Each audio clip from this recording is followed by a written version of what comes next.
Live from the tank on the campus of the College of Staten Island, CSI Sportsnet welcomes you into coverage of East Coast Conference men's basketball, streaming exclusively on Flow College. In the back half of our Super Bowl Sunday ECC doubleheader, the College of Staten Island Dolphins take on the Wildcats of Daemen University. Good afternoon, everybody. My name is Joe Foreman, joined by Chris Granozio of D2 East Hoops on Patreon, and this is the McDonald's pregame show. McDonald's is our scoreboard sponsor here at CSI, and they bring you our pregame coverage ahead of every CSI Dolphins home game. And Nick, there it is.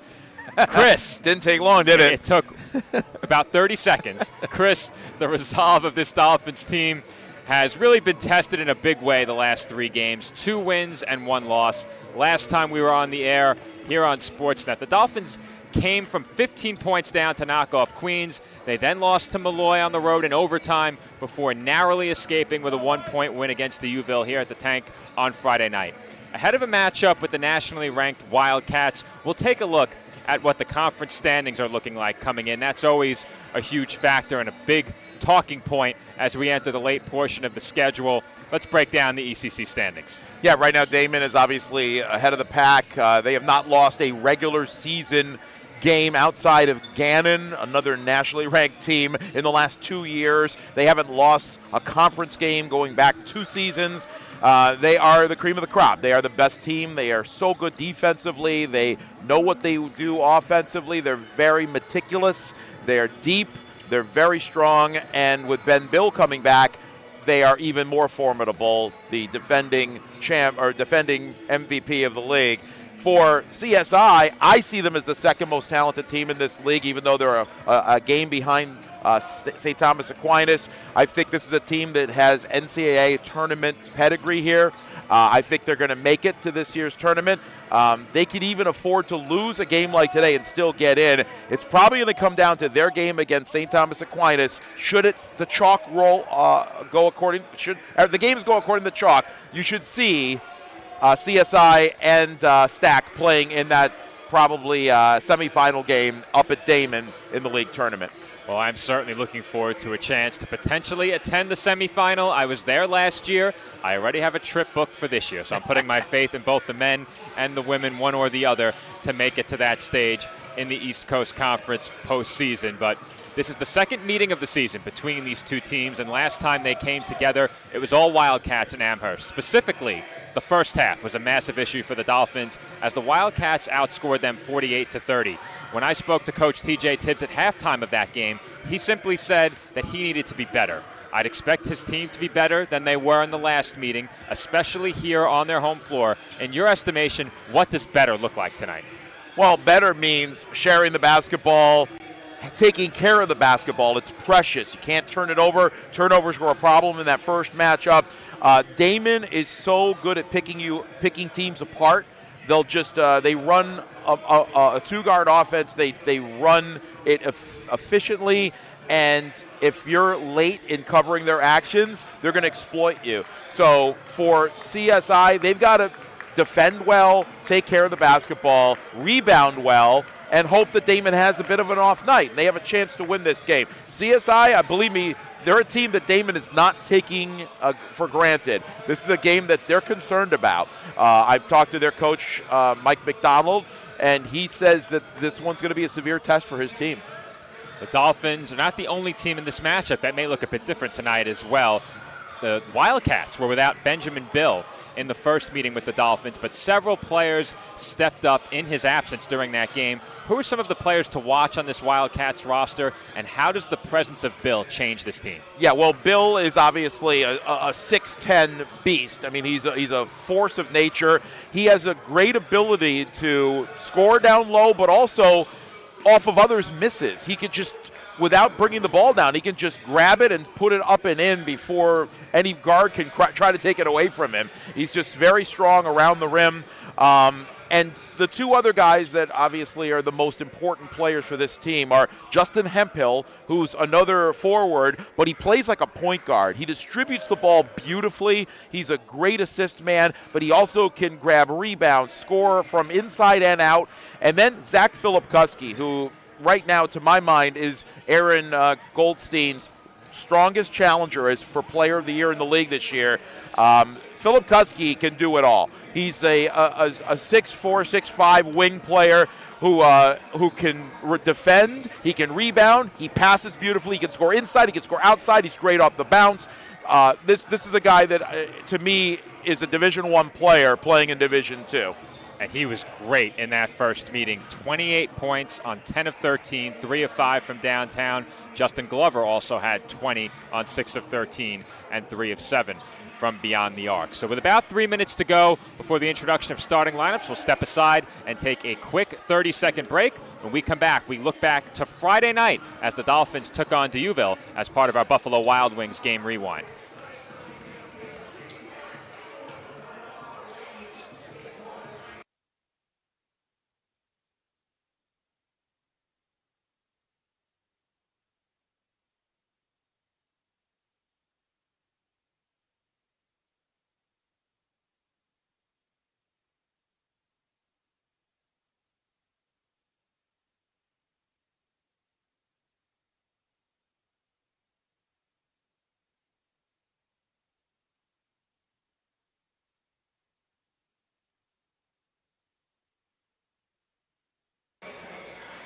Joe Foreman and Chris Granozio back with you here on CSI Sportsnet. And as promised, we bring you our Buffalo Wild Wings Game Rewind as we take a look back to Friday night. The Dolphins took on Deauville University here at the Tank, and it was a thriller, one of several that we've covered here this season at the College of Staten Island. But going back to Friday night, the Dolphins in transition. It is Mitchell Wiggin who gets inside and finishes the layup. The Dolphins trailing early in this game, but Wiggin was great as you see him knock down the jumper. Yep, and here's Aaron Goldstein going off the dribble and scoring with the left hand. Again, another great moment in his great season. Mitchell Wiggin with the spin jumper. The Dolphins off the miss here. It's rebounded by Wiggin. CSI in transition. This time it's Andrew Benedict who throws one up and in. The freshman out of Syracuse, New York, where I am from originally, and he's doing a great job off the bench this year. Can not only score, he distributes as he finds J.J. Chestnut for a three and then absorbs the contact and puts it in. And a beautiful pass there by Wiggin, and they move the ball beautifully around the perimeter, and Tynes was able to knock down that jumper. And you can count that basket and the foul inside as the Dolphins once again are out in transition here to close the first half. It's Andrew Benedict for three, just ahead of the halftime buzzer. Yeah, and then down low, it's a slam dunk by Asa Kone. Kone has been the beneficiary of many of those as Chestnut knocks down the deep three. Yep, Chestnut, who we'll hear from later in this game. That's Joey pulling in close. He banks it in. The Dolphins, however, still trailing with about 13 and a half minutes to go. There you see Mitchell Wiggin back on the highlight reel with a block, and J.J. Chestnut rattles in a three. And then Aaron Goldstein from almost the same spot. He's been terrific from long range this year. And we follow that AG3 with a floater by Andrew Benedict. And how about Joey Poulin in the passing lane? He finds Goldstein for the acrobatic finish. Yeah, Goldstein almost tripped himself up there, but was able to get it off the glass and in. Dolphins force another turnover here. Benedict up to Wiggin. Wiggin goes right into the teeth of the Deauville defense and makes it a one-point game. Yeah, beautiful floater there. And again, Deauville really a little flat-footed defensively there, and he took advantage. Wiggin able to bank in that fall-away jumper. The Dolphins now within 7. Wiggin makes it a 5-point game. Yeah, finishing with the left there on a nice move. And then here's Goldstein with the steal and just gets by his man. Reach-in foul on Deauville makes it an and-one opportunity. That is a huge basket for Goldstein. How about one more? He knocks down the pull-up, and that ties the score at 74. Here's that final sequence you and I were discussing during the break. Yeah, 7 seconds to go, and the free throws by J.J. Chestnut, not Joey Chestnut. First one to tie, second one to put the Dolphins ahead, and Deauville had one last gasp. That is Matt Sell off the mark from deep, and the Dolphins survive. They win it 76-75. And speaking of Joey Chestnut, they were out of hot dogs upstairs before the game. That might be why I'm thinking Joey Chestnut, because I was craving one and thought I'd be able to have one before we hit the airways. Not so lucky. Dawson Matsell, by the way, with that miss, did have a very good game for Deauville, over 20 points, and That ended with CSI winning. That ended Uville's 4-game win streak. A big win for the Dolphins on their home floor, and you mentioned it, Chris, a team that has NCAA tournament aspirations, conference championship aspirations. That's a game they had to have on their home floor on Friday night. But especially coming off the overtime loss of that heartbreaker at Malloy. No question. That is our Buffalo Wild Wings game rewind, and with that, it's time to meet the starters. Chris, you have the starting lineups for both teams. Yeah, for the Daemen Wildcats out of Amherst, suburb of Buffalo, it'll be Ryan Heath and Justin Glover in the backcourt. That's the two-guard offensive set. Glover is a Buffalo native. Ryan Heath from just down the thruway in Rochester. Zach Filipkuski, the aforementioned junior guard out of New Hartford, New York. Justin Hemphill, the redshirt senior out of Buffalo. And Ben Bill, after an 11-game absence, he's back for his third straight game, has played 17 minutes in each of his last 2 starts. We'll see if he gets a few more minutes today. He's out of Hamburg, New York, a suburb of Buffalo as well. For the CSI Dolphins, it'll be Joey Poulin, the sophomore guard who's had a very, very tumultuous year, both personally and also on the court, but he is hoping to pull it together for a nice run in February. He's out of Troy, New York. J.J. Chestnut, who had the game-winning free throw against Uville. He's a senior out of Watervliet, New York. Asa Kone, the 6'8 senior transfer out of Mercy from the Bronx, and he's been playing really well for T.J. Tibbs' team. Aaron Goldstein, the Player of the Year candidate, junior from right here in Staten Island, Xaverian High School grad, and Eric Times, the former Queens Knight, a senior out of Springfield, Massachusetts. He might be the only non-New Yorker starting for the 2 teams today. That's a good point, Chris, and those are the little details that when you're engineering, doing play-by-play, setting up the cameras, sometimes you overlook those things, so it's good to have you. Oh, you're on top of your game, Joe. I've heard you many times. We always appreciate the volunteer help. I really appreciate you coming on with me today. We're going to have a blast covering this one. It should be a good game between the Dolphins and the Wildcats. And, I think this is the second or third time I've covered these 2 teams on Super Bowl Sunday. I've definitely done it once before. So this is at least the second time. It might be the third. And wouldn't you know it, that would be the day that the women's game goes to overtime. How about that? We get underway at about 3:45, 45 minutes following the originally scheduled tip-off time of 3 p.m., but the tank is well attended today for a game on Super Bowl Sunday. Frigid weather outside, but the spectators here, the Fanatics, braving the elements. Have you heard us say that before, Chris? Oh, yeah. The Fanatics? You're a loyal listener. Oh, absolutely. Love to hear it. I love Tank, too, is the nickname of this building. That was a good decision, as off the opening tip, it is Justin Glover at the rim, and the Wildcats, less than 10 seconds into the game, lead it 2-0. Glover had a rough shooting day at UDC on Thursday, but it didn't matter as Daemen comfortably won that one. Our live stats are up for now, so Chris, if you need those, I have them, as Chestnut's shot was altered at the rim by Hemphill, and Tynes can't connect from 3. Wildcats look to push. Both teams will play man-to-man defensively. And that floater by Bill won't go. It rolled around and out. Goldstein with it. One of the few times you'll see Bill rush a shot. He looked like he wasn't set on that one, not comfortable. Asa Kone can do that to you around the basket as Tynes can't hit the pull-up. And the rebound is pulled in by Hemphill. So CSI 0 for 3 to start from the floor, but they're getting good looks. Hemphill back outside. This is Heath. Heath's one of the unsung heroes for this Daemen team. Just does all the little things right. Runs the offense beautifully. On the wing, Glover feeds it inside. Filipkuski posting up Goldstein in a mismatch. And that was defended well by AG, but Filipkuski just too big.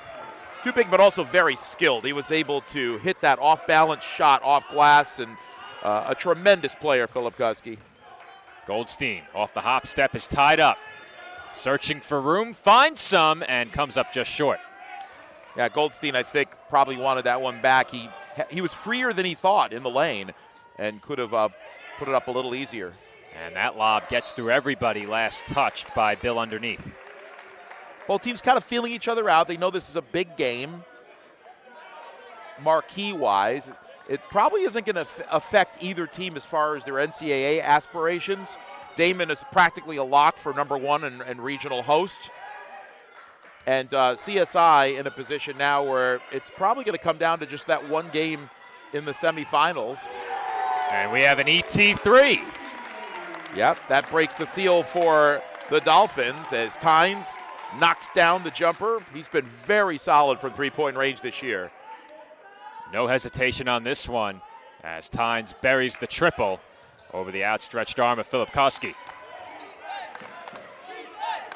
Dolphins trail 4-3, just over 2 minutes gone by in the first half. Bill with it on the perimeter now. Hemphill into the corner. Entry pass for Bill.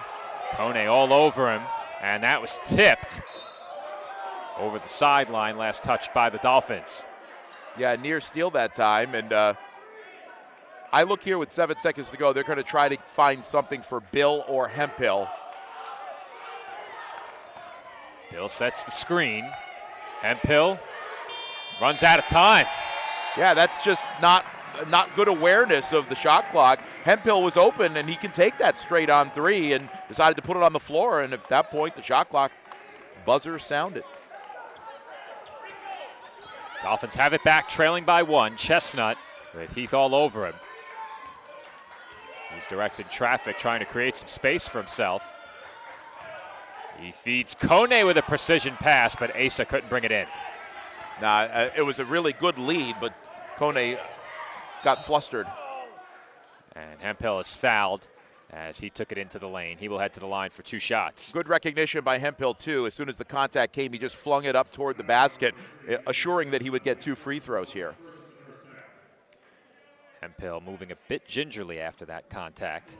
How good is Daemen overall? Well, they're ranked number 4 in the nation. They have only had 1 loss. They have the number 1 toughest schedule in the country. They have played a brutal schedule. Their non-league games have been one after another against nationally ranked teams or teams that are ranked in their respective regions. And Hemphill is one of 3 guys on this team that you could say are MVP candidates. And I think it's important you noted that, just how tough their schedule is. So many look at a team's record, and we know how talented this Wildcats team is, but there's always those doubters who say, well, who did they play? As Chestnut lays it in.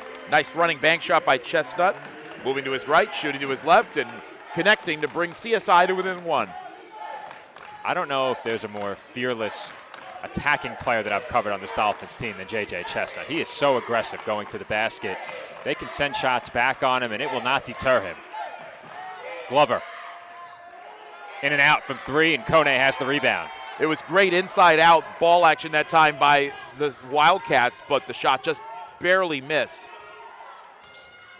Kone wanted the handoff to Goldstein, instead feeds Tynes. Tynes off the spin, in and out, and rebounded by Daemen. Good look on the turnaround that time. It just spit out for him. Would have given CSI its first lead. So adept at creating space as Tynes is pulling, poked that one away. It's scooped up by Chestnut. Daemen a little sloppy, that offensive possession. Chestnut for Poulin, deep 3. Too strong, and Tynes tipped it out to Glover. Poulin still looking for his shot. Of course, he missed some games for some personal reasons, and he's had a rough stretch this year, but he'll eventually find that shot. If he begins to knock down his 3-pointers with consistency, it changes this Dolphins team completely. Absolutely. But what he gives you in terms of effort and defense is invaluable as Bill puts that one in. And again, that's the 2 big men with the 2-man game there. Beautiful feed by Hemphill, who picks up a ton of assists, and many of them to Bill. That is a tough matchup for any big man. And Bill and Kone set to go at it for another 35 minutes here. Kone will try the jumper. He's short. You know, they left him alone, so I have no problem with him taking that shot, but it just didn't go down for him. That'll be the easiest rebound Hemphill has all day. Glover on the wing, defended by Tynes. Now Chestnut on him. Glover off the fake, creates room and puts in the floater. Yeah, almost shifted the pivot foot there, but really good self-control as he completed that leaner. When we had the dedicated engineer, we would microanalyze every one of those, get the engineer to cue it up, and then Nick and I would talk about it. This is Goldstein being harassed well beyond the arc. Creates room, drives the baseline, and can't finish the lay-in. I don't know if Goldstein is just maybe a little ahead of himself today, but he just seems a little rushed, a little bit not quite set in game mode yet. And I think he's just warming up at this point. I expect big things from him this game because this is a marquee matchup. There's a look at that last attempt off the hand of Bill along the baseline, and that will send us to immediate timeout. Back in 60 seconds with the Wildcats leading the Dolphins 10-5.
$14:29 to go in the first half with the Dolphins trailing 10-5.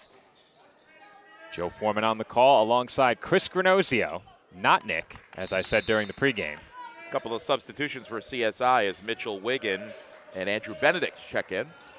And the lob off the inbound goes to Benedict. He's all sorts of tied up, looking for room. And I believe he stepped on the baseline. Yep, that call made by Sutton Simon. Our other officials today are Dave DeYoung and Joe Carmacione. Good crew for a big game. That is always important, no question about it. Every once in a while you get a crew that likes to come over and check their performance with us. Dolphins showing zone now for the first time, trying to change it up, give Daemen a different look.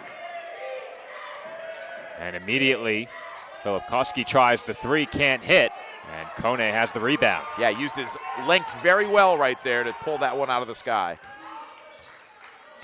Goldstein for Wiggin, who just checked in for the first time along with Andrew Benedict.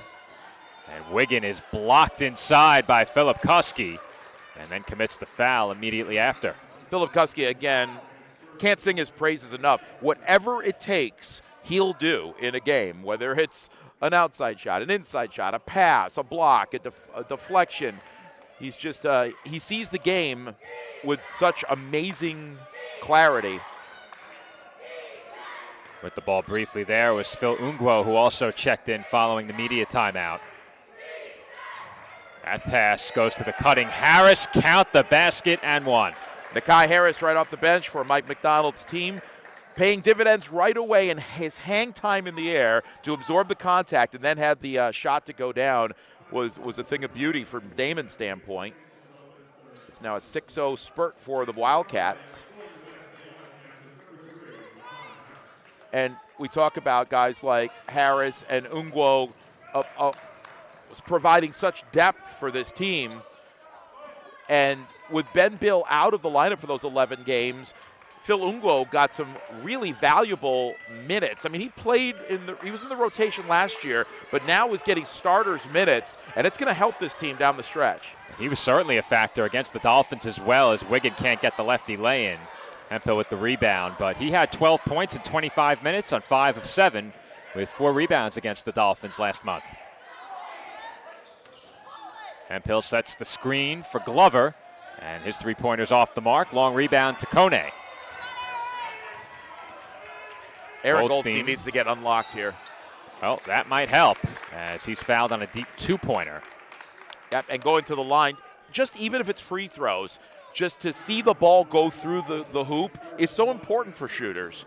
it'll help them. It'll help Aaron Goldstein start to feel a little more comfortable out there, because I get the sense he just feels a little bit rushed today.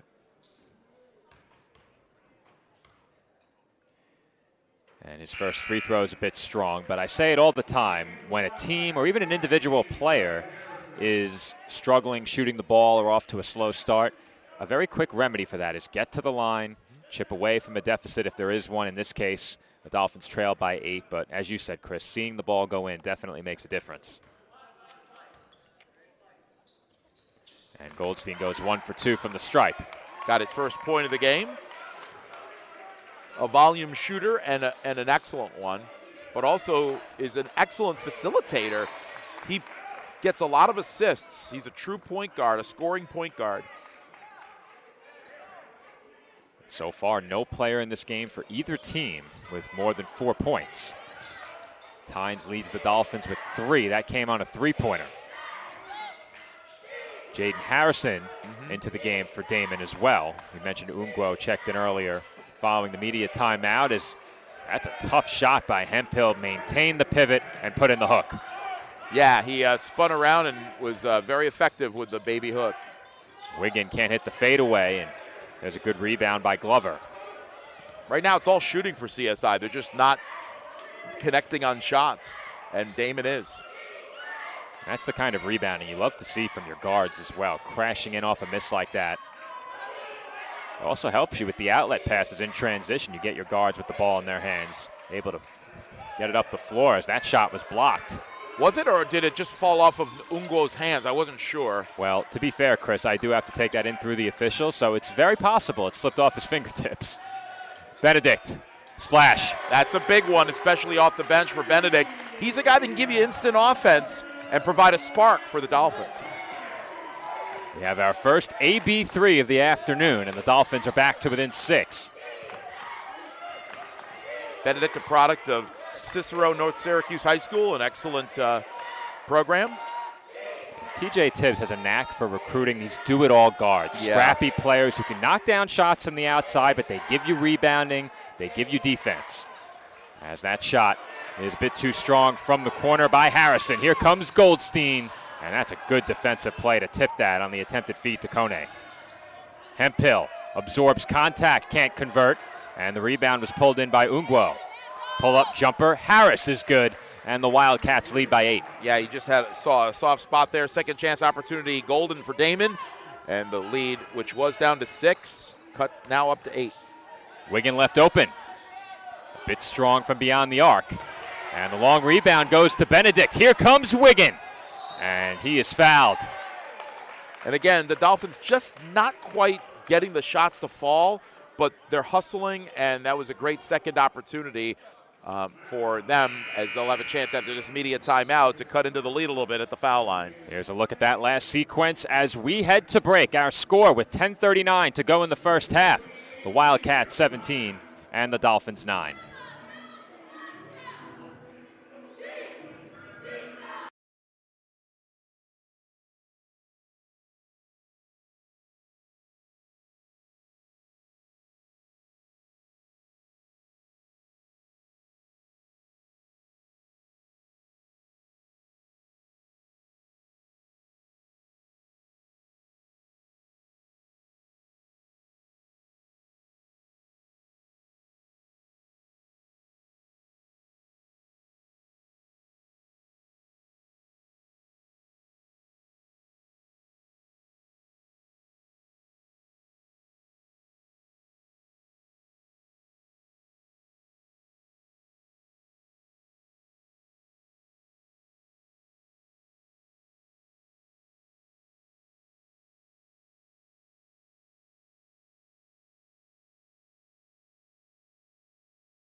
We are closing in on the midway point in this first half. The Wildcats leading the Dolphins 17-9. Mitchell Wiggin will head to the line for 2 shots here as he drew a foul on his last attempt at the basket. And the first free throw is no good. CSI 1 of 3 from the line in the early going, and Wiggins still looking for his first point as well, the product of St. Edmund Prep High School in Brooklyn. If I was to describe the archetype of Mitchell Wiggins as a player, I'd almost say walking bucket. He's just a guy who comes in and gives you scoring off the bench, great athleticism as well, contributes at both ends of the floor, but he's been instant offense upon entering the game. Back in zone, the Dolphins. See if they can stymie Daemen's offense. Baseline drive, Harrison outside to Heath. Short on the 3, and Tynes has the rebound. Daemen attacked the zone nicely there. They went short corner on the drive on the baseline, kicked it out, had an open 3, but unable to hit. 10 minutes to go in the first half. Wildcats in front by 7. Dolphins now with 10 to shoot. Goldstein on the drive, and his pass is tipped and stolen by Harrison. Bounce pass in transition to Ungwo for the lay-in.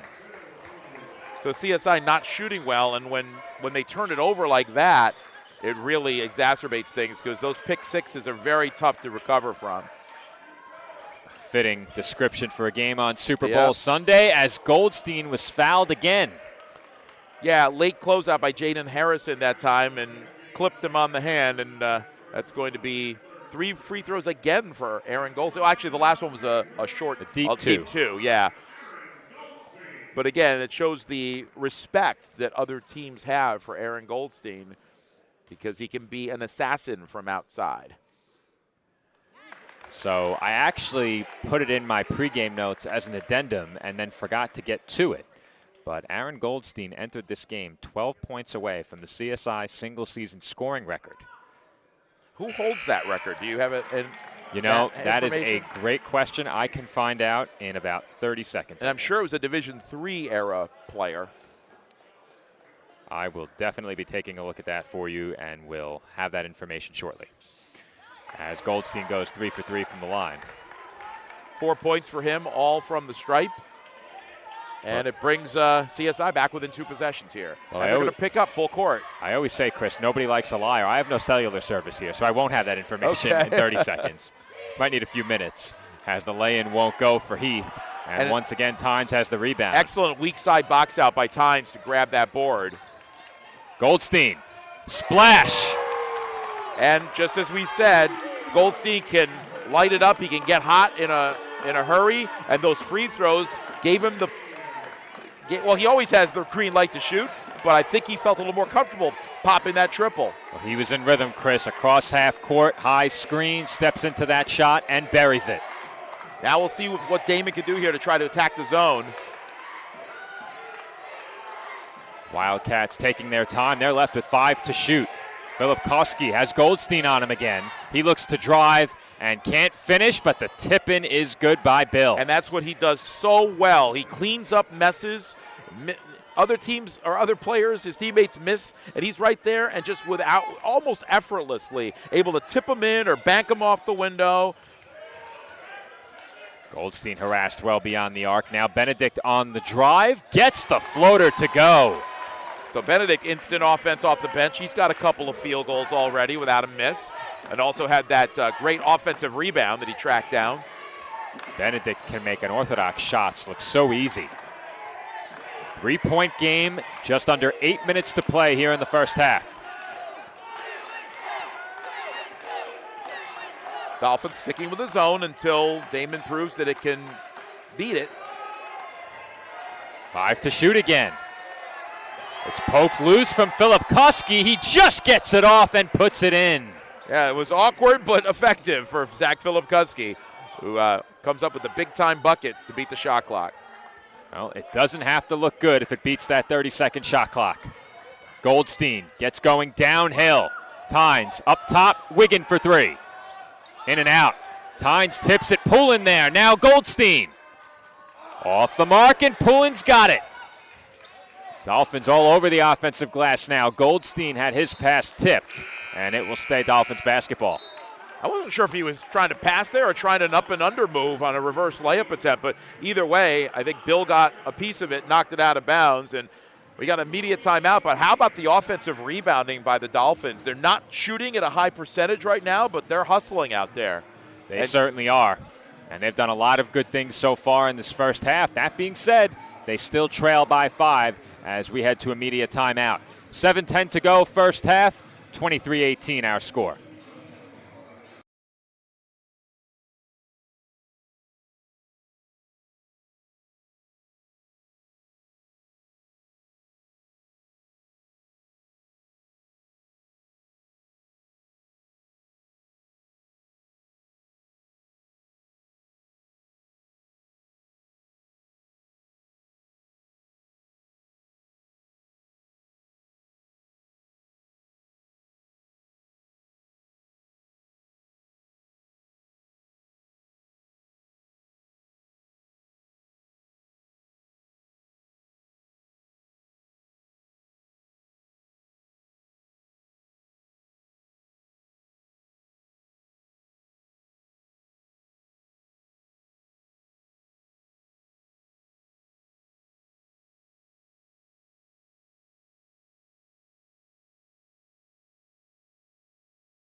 Joe Foreman and Chris Granozio back with you here on CSI Sportsnet as we have 7:10 to go in the first half of this East Coast Conference men's basketball matchup between the College of Staten Island and Daemen University. The Wildcats lead it by 5, and the Dolphins will inbound from the baseline with 15 to shoot. Tynes defended by Hemphill, hands off to Chestnut. Chestnut to the basket. May have been partially blocked, but could not finish, and now the Wildcats have numbers. Hemphill, right at Tynes, can't convert, and Tynes scoops up another rebound. So both times, on both ends of the floor, we saw driving layups that hit the underside of the rim. Chestnut floats one up and can't get it to go over Philip Koski. Fans here wanted some contact there. Dolphins bench wanted it, the fans wanted it, and they get a turnover. Goldstein at Hemphill. Count it, and the foul. This year they have made it a point of emphasis to allow continuation. And that is an example right there where Goldstein got whacked and then was able, in stride, to continue that step and put up the shot afterwards, and it counts. Benedict with the key steal on the other end to force this and make it happen. And Goldstein, after that sluggish start, has come alive now. He's got 9 points with a chance to become the first player in double figures with another free throw. Speaking of coming alive, the crowd has done just the same. Crowds love to see their team go up against a nationally ranked team. They want to have a chance for one of those storm the court moments if they can get it. Have to admit, we've had good crowds here this year, but I am pleasantly surprised by the turnout here on Super Bowl Sunday. Yeah, for both games. Certainly. And we got treated to a classic in our first game. An overtime thriller as the Dolphins came up just short. This is Glover off the fake in traffic. Oh, Gets wow. it to go. How did he find a way to put that in? And he wants an and one, too, but Glover with an amazing finish that time. Off balance. Took it high off the glass, and it bounced in for him. When two teams that are so talented come together, you get a bunch like that over the course of a game. Tynes. Off the mark from 3, rebound by Bill. I give Hemphill all sorts of credit. Great closeout on Tynes. He had to kind of release that just a split second too early. It was not quite in rhythm. Hemphill bothered him. Glover swings it to Philip Koski, now in the corner off the fake. Harris. Too long on the floater. The tip-in no good, but Hemphill was fouled on that tip-in attempt. Yeah, pushed in the back that time. And he'll have to earn him the hard way at stripe. Well, so far this game has given us just what we expected. A hard-fought, pretty close game here. Daemen has led throughout, but the Dolphins are hanging in there. The last time these two teams met, it was 48-30 at halftime. The Wildcats over the Dolphins. The two teams then played even. I believe the second half was 40-40. As the second free throw is no good, 1 of 2 trip to the line for Hemphill. First miss for Daemen at the line in this game after making their first 4. Goldstein off the crossover. Backing in now. Has Glover on him. This is Chestnut. JJ looks to drive. He was stripped by Philip Kuski. A block, a steal. How about that feed? He couldn't finish, and they're going to wave that off. Offensive interference. Well, that was almost an electrifying play. But again, Philip Kuski, everything he seems to do, all his instincts are top line. I mean, he's just an outstanding basketball player. Kone in trouble. Gets it to Chestnut for 3. Splash. Almost a broken play there, and Chestnut just saw the rim so clearly and was able to launch it and splash it. Dolphins within 2 now. Back in the zone defensively. They have not led in this game. Nope. Philip Koski on the wing. Feeds a cutting Glover.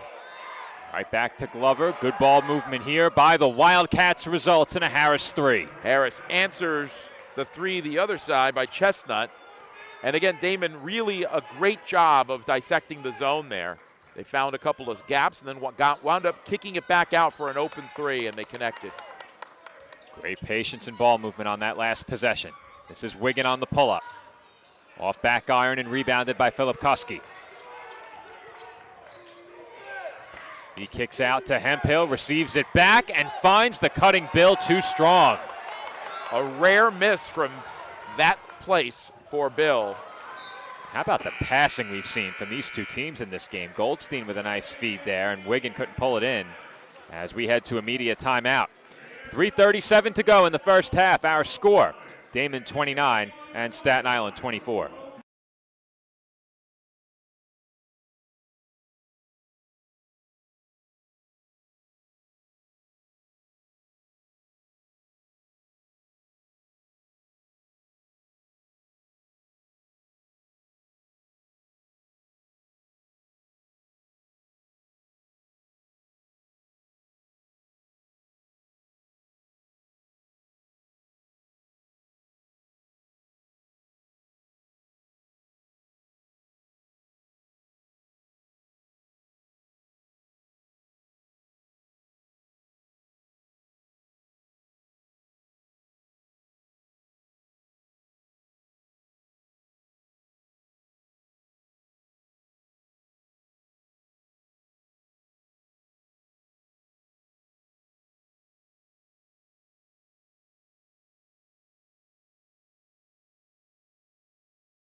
.337 to go in the first half from the College of Staten Island.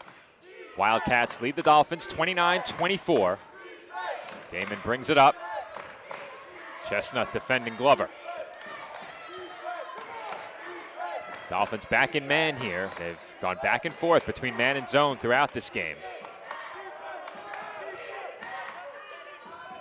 Hemphill back to the basket, feeds Bill underneath, and he can't convert inside. Bill has the rebound. Now Harris for 3. Short and rebounded by the Dolphins. Yeah, Kone with a great box out there to keep Bill away from that offensive rebound. Kone with some room.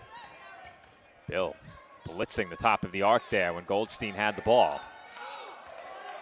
We're now under 3 minutes to go in the half. Wildcats still leading by 5. Dolphins need a good possession here. Good look.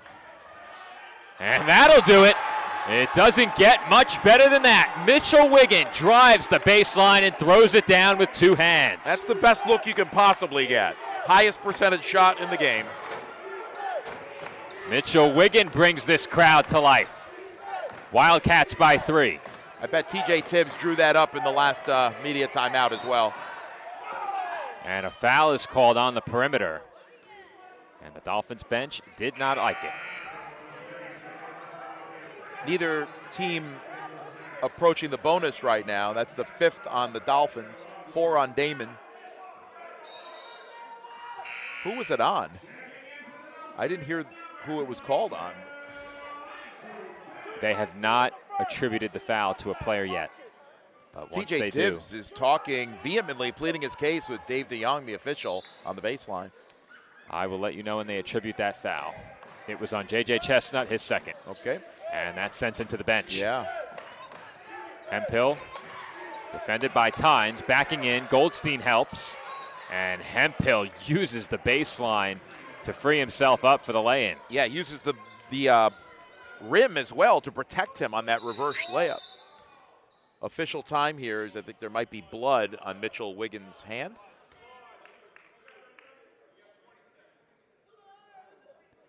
All right, they have 20 seconds to attend to Wiggin. Dolphins wanted 30. If Wiggin cannot go back out there, it looks like Joey Poulin will take his place.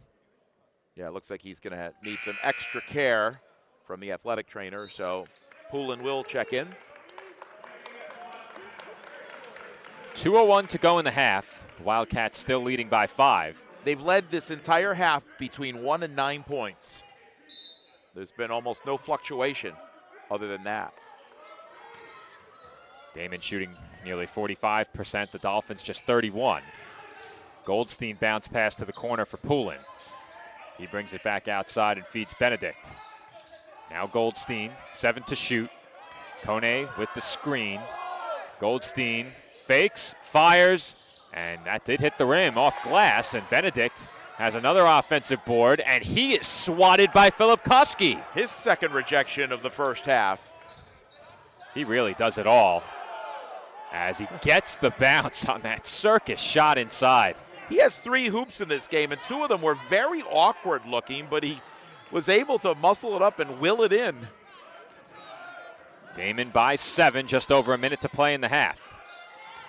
Tynes fakes and does not get the floater to go. Everything but the finish that time for Tynes. He had a nice little spin move, pivoted, and just was unable to get the floater to go down.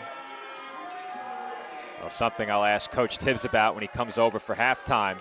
And Chris, feel free to concoct your own question as well. Each of us will take one, but I'd like to know how he will look to slow the Wildcats down inside during the second half. There have been some tough shots, but 24 of 33 points in the paint is a sizable amount. Well, that's one of Daemen's strengths. They just attack the basket. They've got 2 bigs that can score at will and others that drive and penetrate and can score off the bounce. That one was bobbled by Heath. Now Hemphill with 6 to shoot, gets to the rim and scoops it in. So he's so deceptive. It looks like he's just kind of dribbling in place and then a burst of speed. And then he attacks the basket and is able to get a lane to score that layup. And Daemen has matched its largest lead of the half. Wildcats by 9 with 38.2 to go in this first half. We will stay right here through this timeout and take a look at the box score for this one. I mentioned before the Wildcats with a distinct advantage shooting. They're now up over 48%. The Dolphins at just 28% thus far.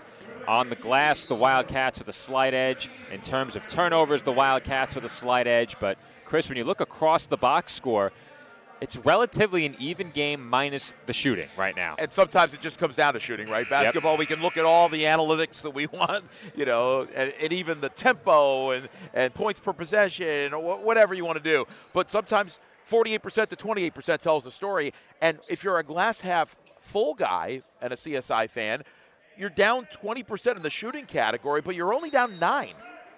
And you have a chance here to end the first half with a flourish. And you said it early in the half, which is where Daemen originally built their lead. The Dolphins were missing shots they typically make. So you get those looks the rest of the way, you have to expect to knock them down. Well, they're going to hope for a regression toward the mean in the second half. They're not a 28% shooting team, nothing close to that. So the question is, will they have a 50 to 60% shooting second half? Or even if it's less than that, if they defend, they can still win this game. Chestnut had his pass tipped, now just 5 to shoot. JJ on the drive, almost got it to go, and Kone has the putback, count it, and the foul. Well, it didn't go according to plan for CSI, but it might be the best of all options here. Instead of getting a lob basket for 2, they have a chance for an and 1. Well, JJ was being harassed well beyond the arc, got to the basket, and Kone there to clean things up. As he will give way, I believe. I think Chestnut was knocked down to the floor. At least I thought that initially, but it was a foul committed on Kone. A smart move by TJ Tibbs to take Aaron Goldstein out of the game here, so he doesn't pick up possibly a silly foul on defense. They don't really need him in the last 7.9 seconds of the half, as Kone goes to the line to complete the and 1. And the free throw rattles out for Kone with 6 seconds to go in the half. Hemphill racing across half court, down the lane to the basket, and he could not finish. We have a foul. We do. Benedict grabbed the defensive rebound. Was and he shooting? Was held. No. Was he shooting? Well, I don't think so. He was gathering the rebound and maybe trying to fling a shot up, but he was definitely hit that time by Ryan Heath, who was grabbing him. So this is going to be interesting because they'll put 0.4 of a second on the clock. Yeah, I see he's being held there. I don't think he was shooting. No. But because it's only the 6th foul on Daemen, it'll be an inbounds play for the Dolphins with almost half a second left. This is just enough time here, and from in front of the CSI bench, it's going to be very hard to get a shot off here. And they will not make a serious attempt at it. Times put one up after the buzzer, and that will send us to halftime. Our score at the break, Daemen 35, Staten Island 28. And men's basketball head coach TJ Tibbs is here with us already. Chris, you actually need your headset. Yeah, sure. So hand that over to Coach Tibbs.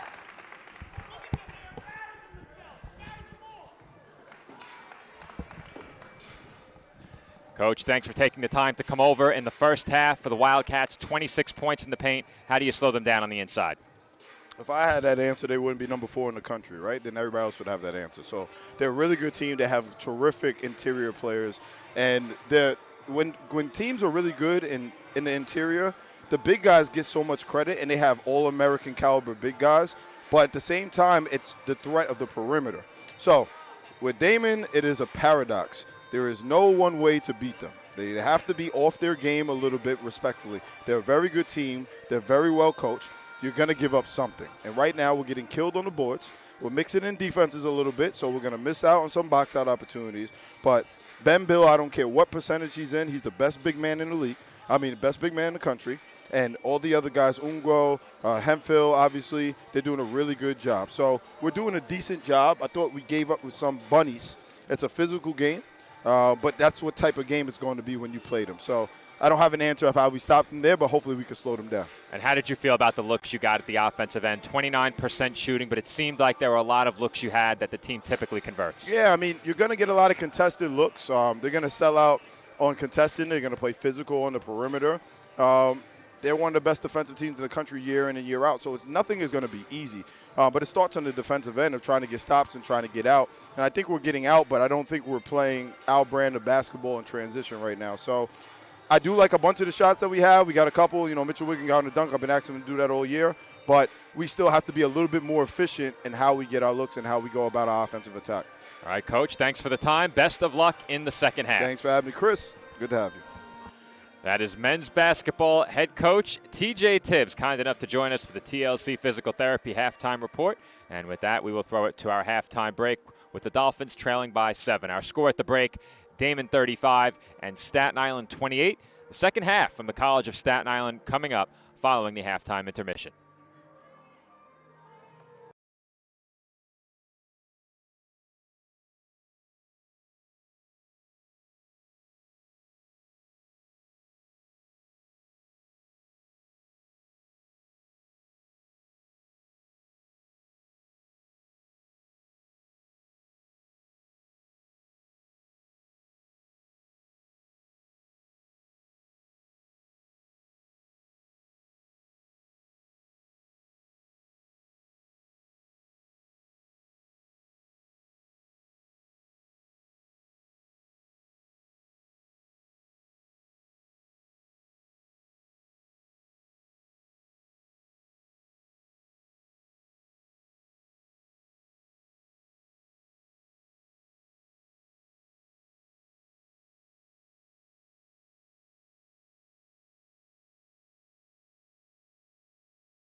We are back from the tank for the start of the second half between the College of Staten Island and Daemen University. Joe Foreman and Chris Granozio with you from the tank. And the Dolphins will inbound from right in front of us to begin half number 2. Chris, what stood out to you in the first 20 minutes? Well, overall, I thought it was a competitive game. Both teams got good shots. They changed up, or Dolphins changed up their defense. It came down to shooting. I mean, Daemen was more efficient, 48% to CSI's 28%. The fact that CSI's only down 7 is a testament to their grit. And that attempted entry pass was off the fingertips of Chestnut. Heath all over him inside as Philip Koski's 3 is good, and the Wildcats now lead it by double figures. First time it's been a double-figure lead in the game. And Philip Koski, again, one of those guys that just always steps up and makes the big play. I sound like his agent today, but that's how much I really appreciate his game. Goldstein off the spin was blocked inside by Glover.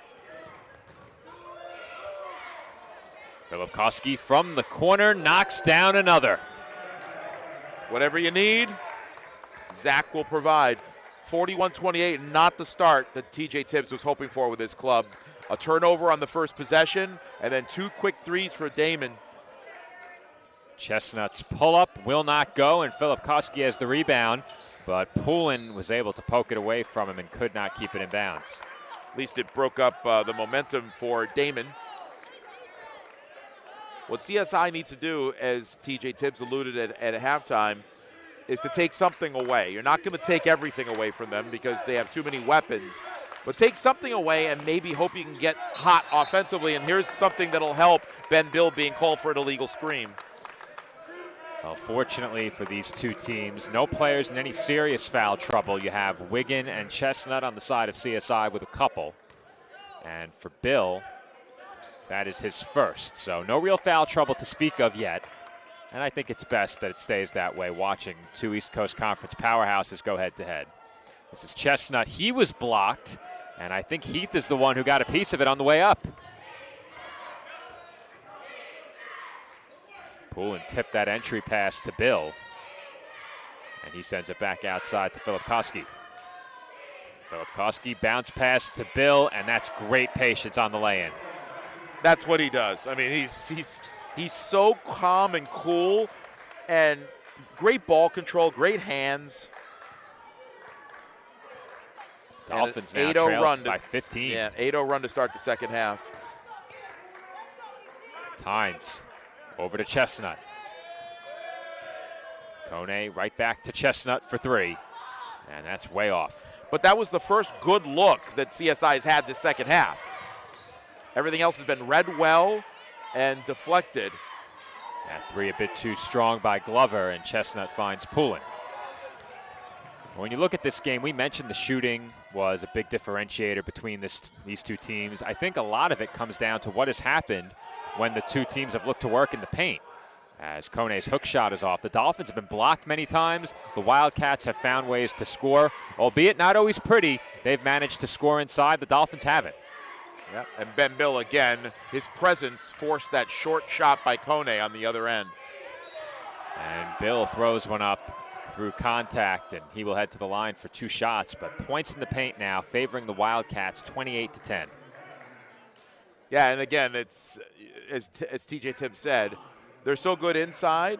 If you take that away, they can burn you from the outside. In this half so far, they're getting inside play, outside play, and on top of everything else, as I stated in the pregame show, Daemen is one of the best defensive teams in the country, if not number one. They are so good at reading what the other team does. They anticipate well. They're incredibly well coached and scouted. So you're not going to surprise them with anything. As Bill misses 2, that's a break for CSI. Well, that's mildly surprising if we're looking for surprises, and the Dolphins immediately turn it over. And Chestnut commits the foul, sending Heath to the line and crashing down to the floor. But looking at the way they defend 1 to 5, all 5 guys out there have found it capable to block shots. Yeah, I mean, the guards not as much, but they certainly are capable. But they just know how to defend and how to obstruct. And another missed free throw there comes up short. Ryan Heath hasn't scored yet in this game.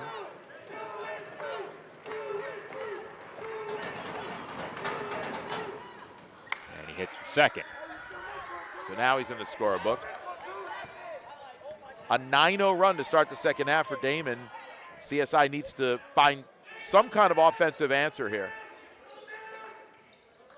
Goldstein being harassed by Glover. 12 to shoot now. Goldstein met by Bill, swings it to Tynes for three. Off back iron and rebounded by Hemphill. Well, can't fault the look. Goldstein found Tynes wide open right wing, just couldn't knock it down, a little strong. Bill set up on the low block against Kone, back out to Hemphill. Now Filipkowski sends it back inside to Bill, and it was tipped away by Kone. And the thing about Daemen's bigs, too, they are excellent passers. If they get the ball down low and a double team comes, or if they don't feel comfortable with the matchup, they'll find the open man. Baseline drive by Heath, and he nearly threw that one down. Yeah, some hops for the kid. And he's got a big grin on his face right now as he goes to the line for two.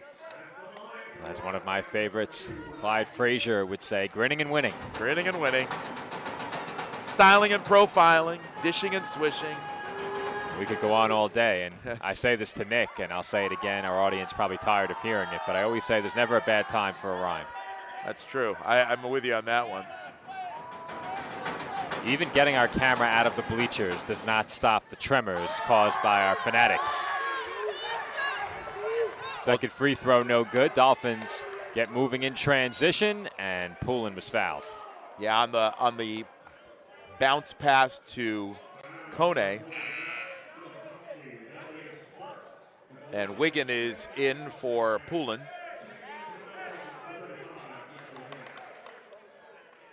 CSI still looking for its first points of the second half. We're approaching the first media timeout. They need to get a run together. Plenty of time left. Goldstein with it. Out to Wiggin. Wiggins pull up is good, and the Dolphins are on the board. Fresh off the bench, and another beautiful distribution that time by Aaron Goldstein. He knows he's being targeted defensively, so he knows how to facilitate and get his teammates involved. Hemphill swings it to Glover. Filipkowski off the fake, back outside. Glover for three, and he knocks it down. Third triple for Daemen here in the second half. And Glover now with 9 points after a rough outing shooting-wise at UDC on Thursday. Well, it's really a testament to the point Coach Tibbs made. You take away the interior offensive game, they'll beat you from the outside. Daemen was just 1 of 4 from downtown at halftime. And as you said, Chris, already their third three of the second half puts them up 18 points. 15:23 to go in this one. Timeout on the floor. Daemen leads Staten Island 48-30.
$15:23 to go, and the Dolphins now trail by 18 points. This is Wiggin. Tough shot, just short, but he was fouled. Well, Wiggin made something out of nothing there because Daemen came out there trying to steal that pass to him. They knew what was coming. And when he got by his man, he was able to get the shot off and almost crept in off the front of the rim, but instead he'll have to work for him at the line. TJ Tibbs taking the opportunity to talk to his team as they now head to the blocks. Well, in a game such as this, when you're looking at a 17-point deficit with 15 minutes to go, you like to try to shave a point a minute or win each 4-minute round and just break it down in segments. Wigman's now with 9 off the bench to tie Goldstein for team high.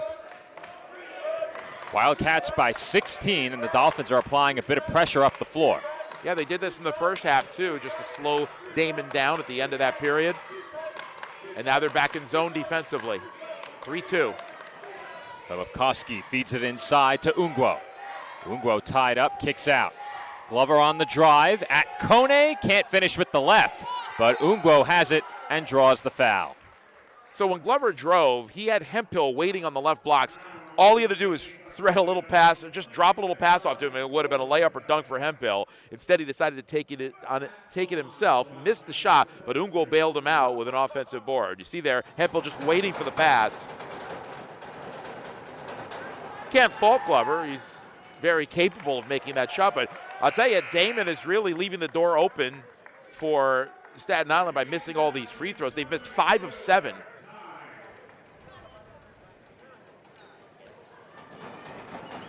One more for Ungwo here. His team still leading by 16, and he misses both. 2 of 8 from the line in the second half, Daemen. That's the only reason this isn't a 20-plus point deficit for the Dolphins. And if you have to pick one maybe deficiency or weakness for Daemen this year, free throw shooting. They're not great at it. They're under 70%, last I checked. Benedict for 3. Splash. Boy, what a big boost off the bench he's been today. He's got 8 points. I don't think he's missed from the floor. Get you his numbers officially in just a moment, but that's a big AB 3 right there. Dolphins back to within 13 now. Corner 3 and an answer at the other end for Harris. Didn't we see this in the first half? I think Benedict hit a 3 for CSI, and then Harris hit one in the same spot on the other side of the floor to answer. Benedict is 3 of 4, perfect from downtown, 2 for 2. Lead right back up to 16 for Daemen, but at the very least, if you're a fan of the Dolphins, it seems like they've found their offensive rhythm. And Goldstein from way downtown makes it a 13-point game again. Back-to-back triples. He ties Filipkowski now for game high with 12 points. Wildcats up the floor quickly. Hemphill given room, cross-court pass, Filipkowski for 3. No good. And Ungwo has it and puts it in. Daemen, their rebounding is exceptional, especially in the offensive end. If they miss, they know they have a chance at that second opportunity. Well, in the first half, TJ Tibbs was not happy with his team's performance on the glass. Easier said than done. You try stopping Daemen down low. Well, I won't try it. As Wiggin is able to lay it in off the feed from Chestnut. And timeout was called by the Dolphins. 13:05 to go, and it's a 13-point lead for the Wildcats. Our score, Daemen 53 and Staten Island 40.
13:05 to go, with the Wildcats leading the Dolphins 53-40.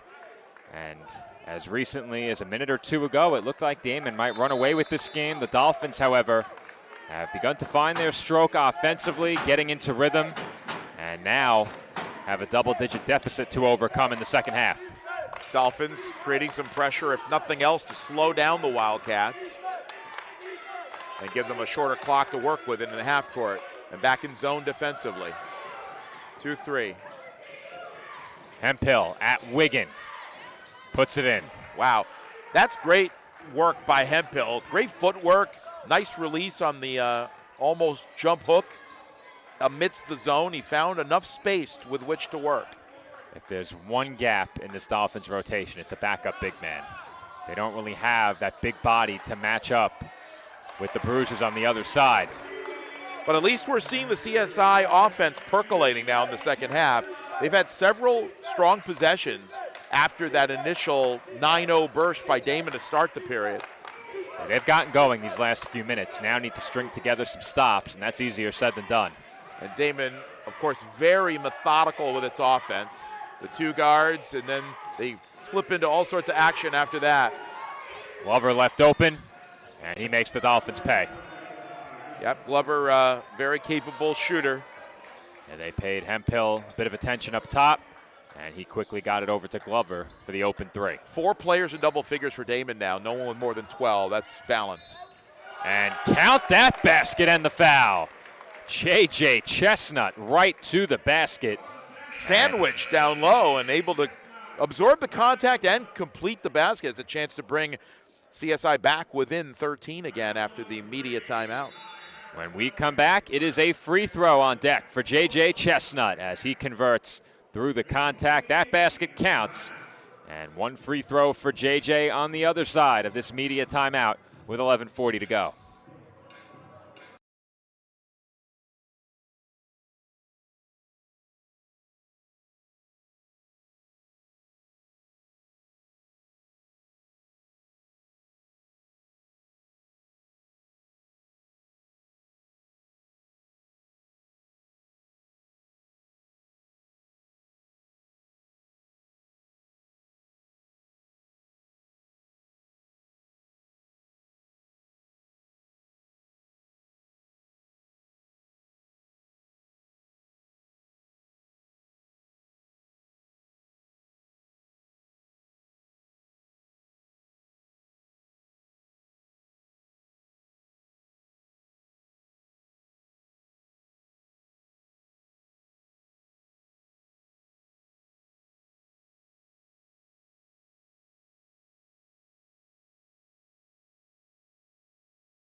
$11:40 to go from the College of Staten Island, with Daemen University leading CSI 58-44. J.J. Chestnut to the free throw line for one shot and a chance to make this a 13-point game again. And his free throw is no good, rebounded by Hemphill. Dolphins can't afford too many of those down the stretch in this game. It's difficult enough to make up a double-figure deficit against the nationally ranked Wildcats. Quick ball movement. Hemphill on the receiving end, puts it in around Wiggin. A couple of pump fakes that time and was able to convert. Hemphill, a very skilled and experienced big man. Benedict left open. Too strong from three, and Philip Koski has the rebound. Up ahead, Glover, all alone for the lay-in. And again, it's the defense and missed shots that turn into Daemen exploitable fast breaks. Wildcats now leading by 18 points as the Dolphins nearly gave it up. Tynes left open. That's a big miss from the corner. The Dolphins needed that one. Hemphill up top, given room.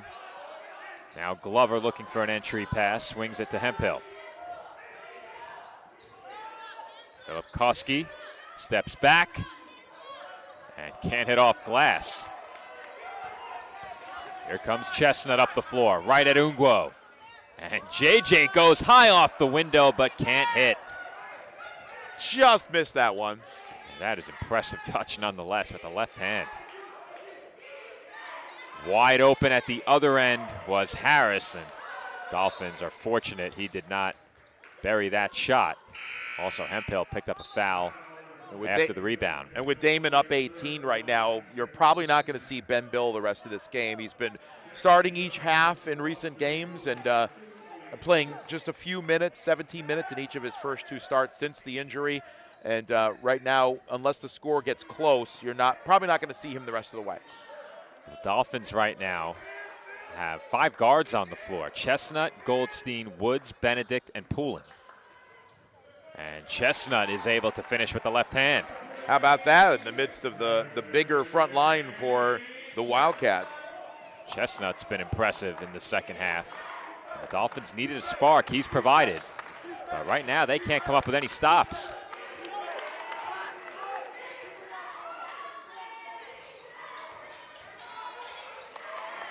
And the Dolphins are able to force the turnover. Yeah, Phil Ungwo kind of in no man's land. Spin move and lost the ball. Goldstein knocks down a big three-pointer. He's got a game-high 16 now, playing in his home borough, and it's back to a 13-point game. Long pass up the floor. Hemphill stripped by Poulin, and the Dolphins cannot keep it in bounds. Daemen looking a little sloppy with their big men fumbling the ball the last couple of trips. Still in control in this game, but it's certainly by no means a slam dunk at this point. And because it's back down to 13, we will see Ben Bill check back into the game. Probably for a couple minutes. Still has a wrap on his right leg below the knee. Glover off the screen from Bill, knocks down the 3. Oh boy, Glover has refound his touch in this game. 17 points, 3 threes down in the bank. And Chris, it just seems every time the Dolphins hit a big 3, the Wildcats answer as Benedict is off from the wing. Yeah, he's missed his last 2 attempts from downtown after making his first 2. But they're good looks, and I'm sure TJ Tibbs is happy for him to take those when he's open.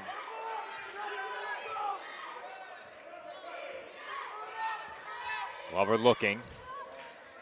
Feeds Hemphill now. Bill posting up on Kone with 8 to shoot. Bill into the corner. Philip Koski fakes. Kicks out. And a foul away from the ball. And it was on Chestnut. That's his 4th. You know, JJ has been in foul trouble in more than one game this year. And he's going to have to sit for a bit here as Mitchell Wiggin checks in. So CSI goes a little taller in the transaction. Kone and Wiggin both adding some size relative to where they were before the substitutions. 10 to shoot here for Daemen. And another foul is called away from the ball. I think Benedict on this one. And we'll see how good our scoreboard operator was. I should never doubt them. They get the fouls up there so fast. I thought maybe that was 7, but I've been caught enough time. Yeah, been caught enough times this year.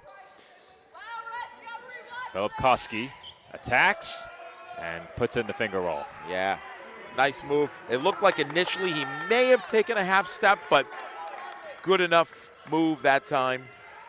And beautiful finish. Goldstein was tied up, finds Benedict, and now Benedict goes up and under Bill. All right, he's not going to get a 3 the outside way. He's going to do it the hard way down low. Benedict, who just has great instincts and is a gamer. He's a baller. And TJ Tibbs is coming out to talk to Dave DeYoung again. Those two have had multiple conversations throughout this game. Not adversarially, but in a respectful, professional manner. Well, I say it all the time. Andrew Benedict, a 6'2 guard who does not play like a 6'2 guard. He gives you a lot at both ends of the floor, and that time he gets big, finishing through the contact from Bill. 1 free throw for Benedict coming up, and we come back in 30 seconds. The Wildcats lead the Dolphins 67-51.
Just under 8 minutes to play from the College of Staten Island. And Andrew Benedict heads to the line for one shot. And once again, the deficit is 15 points. He's the third Dolphin in double figures. Goldstein with 16 and Chestnut and Benedict with 11. Dolphins are going to need some stops, maybe some quick turnovers. Daemen content to take their time. They've been methodical when needed, and when the Dolphins have given openings, they've exploited just about every one of them. Dolphins back in zone defensively. Philip Koski in the corner, back out Glover. 5 to shoot. Hemphill into the corner again. Philip Koski for 3. Well defended that time, but again, the inside-outside game working so well for Daemen. Philip Koski, after missing a couple of shots, now back in rhythm. He's got 15, and the lead back to 18. And now Daemen looks like it's going in zone defensively. And those kind of baskets are backbreakers. A well-defended possession takes almost the entire shot clock. As Wiggins a bit strong. Kone with the rebound. Back out to Wiggin for 3. And once again off the back rim, no good. As Bill was fouled, and you know that in an 18-point game, that's not what the Wildcats want to see. No, either Benedict is going to be called for this one or Leighton Woods.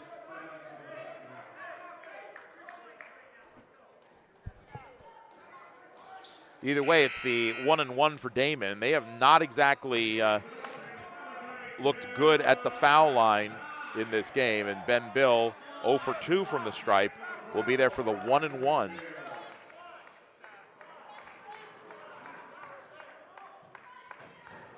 You said it, Chris. The Achilles heel for this team has been free throw shooting at times, and you can make the case that the only reason the Dolphins remained in this game was missed free throws, and there's another.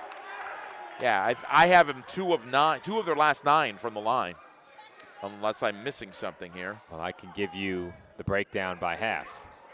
In the first half, the Wildcats were, click here, 4 of 5 from the line. Second half, 2 of 8. I think that last one made it 2 of 9. Yeah. So you had it just right. Benedict for Kone.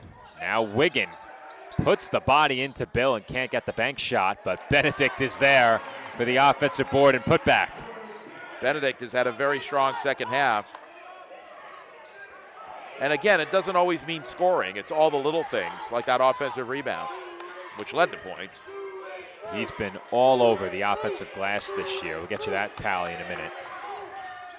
To the basket goes Heath, and off the window, Bill puts it back in. That's what he does. That's a patented Ben Bill basket right there. And the ball never comes down. He just grabs it and from the same spot puts it in. B cubed, a Benjamin Bill basket. And Daemen leads it by 18 points with 6:04 to go. Our score, the Wildcats 72 and the Dolphins 54. We'll be right back.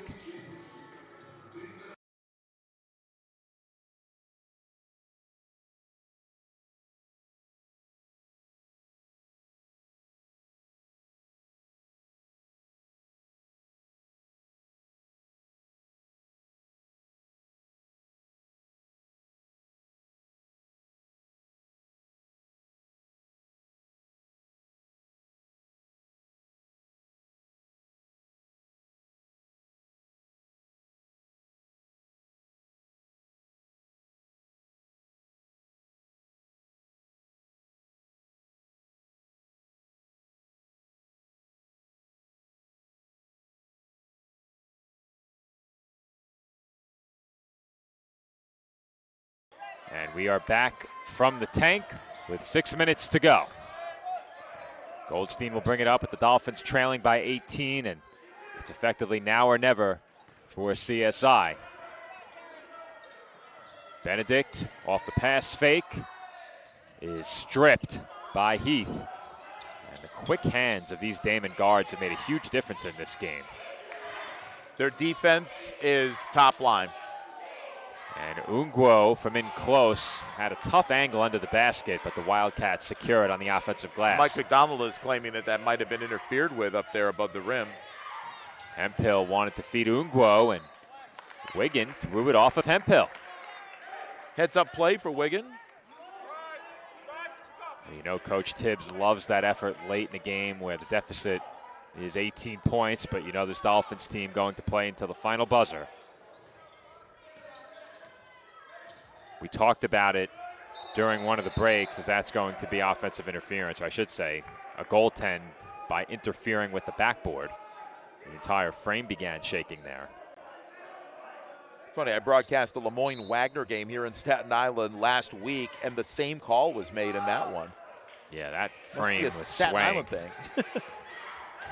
Well, you know the young players today love to clap the backboard, whether it's defensively or offensively every once in a while. Under 5 minutes to go, 16-point game. Heath bounce pass, Philip Koski inside Ungwo, and Ungwo does not get the bounce. It's loose, and Tynes has it up ahead to Goldstein, and Hemphill took it away. Hemphill to the basket, scoops it in with the left, and he's hurt. Little Euro step move that time by Hemphill, and coming up a little lame here. Yeah, when he went down, immediately grabbed the hip.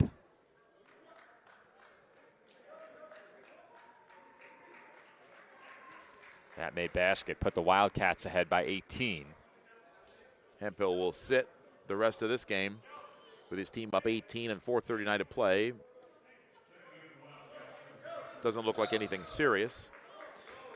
Yeah, it was one of those where he went down slowly after the basket, but it wasn't, an immediate collapse down to the floor, which normally indicates something a bit more serious. This is Wigan driving inside the free throw line. Tough fall away over. Bill won't go. Nothing but black shirts swarming after the basketball. Dolphins have been forced into a lot more difficult shots here in the second half. This is Philip Koski defended by Tynes. Feeds it inside, and Bill is there for the lay-in. All 5 Daemen starters in double figures. It's been a well-balanced effort offensively and a well-executed offense throughout this game. I want to make a correction. Not all 5 starters. They have 5 in double figures. Ryan Heath is not one of those. As Chestnut knocks down the 3. But any game where you have 5 players in double figures, you will certainly take it. And right now it's a 17-point lead for the Wildcats with 3:45 to go. Our score, Daemen 76 and Staten Island 59.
And we are back from the tank where the Dolphins trail 76-59. And Chris, I mentioned it during the pregame. It was a late addition to my notes, but I believe it must have been late in the first half. I think he had 13 at halftime, if I recall. But Aaron Goldstein became the all-time record holder for points in a single season. And as we were in pursuit of the previous record holder, I missed the record-setting basket. So that's on me. Well, the game's still going on, and you mentioned it, and here comes Aaron Goldstein. Yeah, but not the same. Not the same, but you know what? But nobody needs to know if I go record it later. Well, now you've announced it to everyone. No, we don't need to do that. I can own it. Nefarious plan to... I can own it. Okay. Ungwo to the line. And he knocks down the first free throw.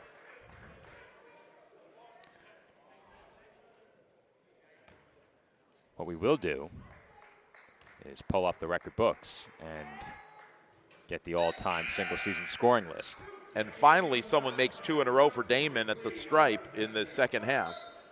As Ungwo does the honors, pushes the lead to 19 with 3:36 to go. Stranger things have happened. Daemen won a game at Roberts Wesleyan where they were down 20 with 5 minutes to go, and they won it in regulation, but very tall order. Wiggin puts in the spinning hook shot. Will Fonseca has the all-time record for points in a single season. When was that? That came back in 2014-2015. As Ungwo was fouled, and it goes down for him. He threw that up as an afterthought, and it just bounced off the front rim, high in the air and down, and he's grinning like the Cheshire Cat himself. Well, that ball went as high as the shot clock on the way down. Now, that's the all-time record at the D2 and D3 levels. So I'll have to confirm that I was given information for all-time, including D2, or not. Figure that out in a moment. Well, it definitely happened during the D3 era, and no one but Goldstein has done it since, right? Not Messiah Mallory. And Wiggin has the bank shot. 732 in a season. I don't think Mallory ever averaged enough points. So I think it would be Will Fonseca, who's actually up on the wall right across from us as Ungwo throws it down. And really what set that up was a brilliant pass through traffic, a diagonal bounce pass by Ryan Heath that got it to Ungwo for that slam in transition. And the Dolphins answer back with a 3 from Benedict. By the way, Ungwo now is the 6th man in double figures for Daemen. Well, Chris, it is a D2 record, not an all-time program record. Okay. It is a single-season Division II record for points in a season. You said so for Goldstein? For Goldstein. Okay. Single-season points record. Okay. Total points. Which means the previous record had to have been 511, and I will confirm that right now. Benedict has tied Goldstein now for team high at 16 points. And Hemphill continues the tough second half free throw shooting performance by Daemen. I can confirm that the record was 5'11", and it was Adeola Lutungi who set it in 1920. And as you and I discussed during one of our commercial breaks, that was the year the Dolphins announced their move to Division II. They did not play an entirely Division II schedule that year. When you say 1920, you mean 2019-20 season, yes. Not the year 2019. Has the program been around that long? That is a very good question, but that one I can confidently answer and say no. Okay.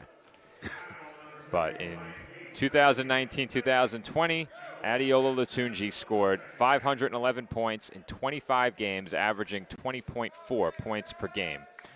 Today is the Dolphins' 24th game. So Goldstein got there a bit faster and is going to shatter the record with how much time is left in the season. As Chestnut hits his first free throw.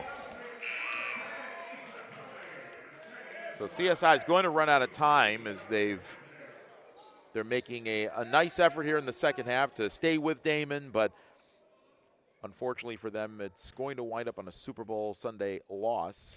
But nothing to hang your head on about, because they certainly are doing what almost every other team that faces Daemen does, and that's lose. The one team that beat them this year, Gannon, another team currently in the top 10 in Erie, Pennsylvania, non-league affair in January.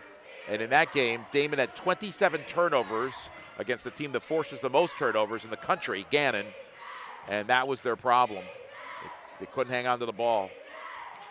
Here in the second half, the Dolphins have shot it much better as Heath converts off the nice feed, but Daemen is shooting over 57% from the field, and you just can't win if the other team shoots 57%. And it's over 60 here in the second half, over 60. I think that last basket Coney pushed it. No, the last basket pushed it to 70. Oh, wow. So it's been that good. And indeed, 70.4 in the second half. And that'll win you some games. Yep, and they may raise it here, but pass a bit too high. Daemen in no rush here. Yep.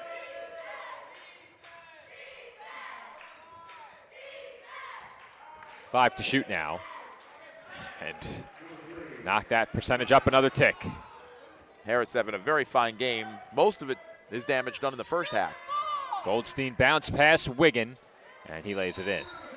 Dolphins will take time out here. Wiggins had a very nice game under the radar. Highlighted, punctuated by that beautiful slam dunk on the design play out of the timeout earlier in the half. This is a timeout just for substitutions, as both teams will empty the bench. Deficit for the Dolphins is 15 with that last basket. Wiggin now has 15. 4 Dolphins in double figures as well with at least 15 points. Oyekanmi is in for the Dolphins. Another Staten Island native, redshirt junior.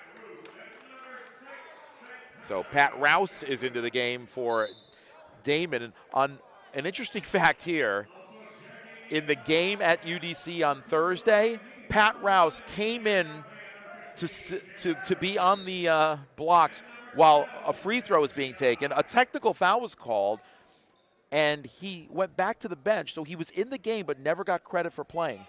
Oh, that is a statistical anomaly. Yes. We actually had... No time came off the clock, but he was in the game for a free throw. We actually had a stat that surprised me during a women's game.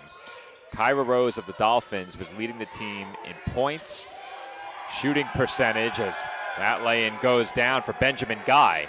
And every Wildcat who's touched the ball in this game has found a way to score. Ben Guy was the one player out of, I think, the 14 that played in the UDC game that didn't score, but he does it here on this road trip on the tail end, the final minute of the road trip. But I was saying Rose leading the Dolphins on the women's side in points, field goal percentage, rebounds, assists, steals, and free throws. And I went back and looked. No other Dolphin had ever done that. Wow. At least in the sidearm stats era. So don't know if we have paper stats further back than that. Leighton Woods at the line here, knocks down the first free throw. He's in the scorebook.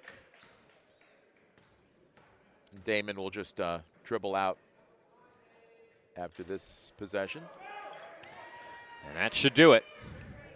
The Wildcats come into the tank and knock off the Dolphins by 16. Our final score will be Daemen 89 and Staten Island 73. It's a 1-1 weekend at the tank for the College of Staten Island. And it looks like the Wildcats may try and score. How about that? And it won't go for Rouse. So Daemen tries to add 2 more at the final buzzer. And instead, it will be the Dolphins with 2 late points, as our final now becomes Daemen 89 and Staten Island 75. And for Daemen, it is their 36th consecutive East Coast Conference victory. The last time they lost? In this building. Yep. I was on the call for that, I believe, with both Nick Durst and Nicholas Pavona. February of 2024, so almost 2 full years they have not lost a conference game in the regular season. They did lose to a conference opponent, their only loss last year in the NCAA regional semifinals to St. Thomas Aquinas. Well, you and I spoke about it earlier in the broadcast. The Dolphins still with plenty of important conference basketball to be played, and you said it. You think that their hopes of an NCAA tournament bid, should they not win the conference championship, hinges on their matchup with St. Thomas Aquinas. If they do meet up, again, we have to use that contingency. If they meet up. It looks like on paper that's going to happen, but you know, we can't assume things. But if it goes according to the chalk and they are the 2 and the 3, which they're most likely going to be, although there is a chance Malloy can sneak into that picture. But I think if it goes according to plan, those 2 are going to meet there. That'll be the rubber match for the season between them. With right now CSI probably in that 6-7 range in the rankings, though that's not official. Stack is probably in the 9 spot right now. On the outside looking in, if there are no serious upsets in league tournaments, it looks like CSI is in very good shape to get an at-large bid, but they almost definitely have to beat Stack a 3rd time if they should meet. Well, the reason I said if that semifinal matchup happens is because their hopes hinge firmly on them making the semifinals. They have to get there to be thinking about it. So they would have to get into that game to have hopes of an NCAA tournament bid, whether it be by virtue of a win in that game or perhaps even a conference championship. Yep. And also, I should say that what's put the Dolphins in that position is very, very big non-conference wins against St. Michael's and Adelphi, two teams that are in the field right now for the NCAA tournament should the season end right now. Those two wins are really the wave that CSI is riding. The next time we will see this men's basketball team take the court, it will be 6 days from today, Alumni Day on Saturday, February 14th. I will be here in person covering that game. I then head over to Rutgers, where I will cover the women's game remotely on Saturday, so be sure to tune in later in the week. Chris, thanks for doing this. Chris Granozio of D2 East Hoops, kind enough to join me pro bono this afternoon. This has been Joe Foreman on the Wait, I'm not getting paid? Oh, boy. We better sign off. Thanks again, Chris. Nick, Thanks, Joe. If you're listening at home, we wish you all the best. I just heard from Nick. He's doing well, a bit shaken up, but he's doing good. Hopefully we have him back on Saturday. I sure hope so, because we can't broadcast remotely without him. I'll tell you, I've been there. I've had car accidents on my way to games, so I know what it's like, and you'll be fine. Stick with it. All right, and on that note, we will sign off once again. It's an 89-75 win for the Daemen University Wildcats as they knock off the Dolphins here at the Tank. Be sure to join us again this weekend as the Dolphins host the University of the District of Columbia. But until then, everyone, thanks for watching and enjoy the Super Bowl coming up in about 30 minutes.